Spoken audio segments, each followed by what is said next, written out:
விலக்கு வேணும்னு கேட்குறது வந்து மறுபடியும் சொல்கிறேன், மக்களை ஏமாற்றக்கூடிய, தன்னைத்தானே ஏமாற்றிக் கொள்கிற, தன்னையே ஏமாற்றிக்கிட்டு கட்சிக்காரையும் ஏமாற்றிக்கிட்டு மக்களையும் ஏமாற்றக்கூடிய ஒரு மோசடி அரசியல். நான் வெளிப்படையாகவே குற்றம் சாட்டுறேன். இதை வேறு யாரோ பேசிட்டு போகிறாங்க, லெட்டர் பேட் பொலிட்டிக்கல் பார்ட்டிஸ் பேசுதுன்னா ஓகே, பூரண மது விலக்குன்னு. இல்லை என்றைக்குமே பேசுகிற மாதிரியான பாமக பேசுனாங்கன்னா எனக்கு அது கூட அவங்க என்றைக்குமே ஒரே கன்சிஸ்டன்ட் ஸ்டாண்டில் இருக்காங்க.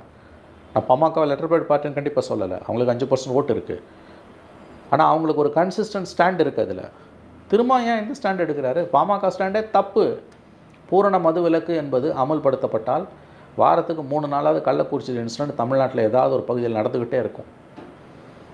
அதில் இருக்கக்கூடிய அந்த நுவான்சஸ்வாங்க, நுண்மான் நுழைபுலம், அது தெரியாத அளவுக்கு திரும்ப விவரம் அறியாத அரசியல்வாதி கிடையாது. ஆகவே கள்ளக்குறிச்சி இன்சிடென்ட்டுக்கு பிறகு பூரண மது விலக்கு வேண்டும் என்று திரும்ப பேச ஆரம்பித்திருப்பது அபத்தமானது, தவறானது, நடைமுறைக்கு ஒவ்வாதது.